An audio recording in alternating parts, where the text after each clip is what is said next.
ব্যক্তিগত দুঃখের কথা কখনোই এমন কাউকে বলবেন না যাকে আপনার দুঃখ স্পর্শ করার তেমন কোনো কারণ নেই। বললে তার মধ্যে এক ধরনের অব্লিগেশন তৈরি হয়। এখন আপনাকে কিছু একটা বলে সান্ত্বনা দিতে হবে। বিষয়টা এরকম যে ভদ্রতার খাতিরে এখন প্রমাণ করে দেখাতে হবে যে আপনার কষ্ট তাকে ব্যাপকভাবে স্পর্শ করেছে। কাউকে এভাবে সান্ত্বনা দিতে বাধ্য করা কি ঠিক?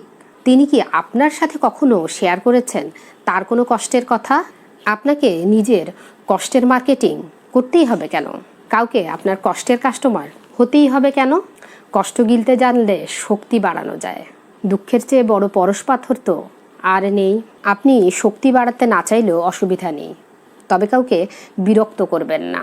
পৃথিবীতে অনেক ধরনের পরাজয় আছে, সেগুলোর মধ্যে একটি হচ্ছে যখন কেউ আপনার কষ্ট নিয়ে মনে মনে হাসাহাসি করে। ব্যক্তিগত দুঃখের ফিরিস্তি দিলে অনেকেই মেসেজ সিন বা রিপ্লাই পর্যন্ত করে না। কেউ কেউ ভয়ে ভয়ে কলই রিসিভ করেন না। কার এত ধৈর্য রয়েছে? আর থাকলেও তা আপনাকে দেবে কেন? এমনিতেই মানুষের দুঃখের শেষ নেই। কার এত সময় আছে আপনার পাঁচালি শোনার? এত ধৈর্য, সময় আপনি কেনই বা চাইছেন কারো কাছ থেকে? আপনার অনুভূতি আরেকজনকে স্পর্শ করবে কেন? চাওয়ার আগে কারণ ভাবুন। হাসি শেয়ার করার জিনিস, আর দুঃখ লুকিয়ে রাখার জিনিস।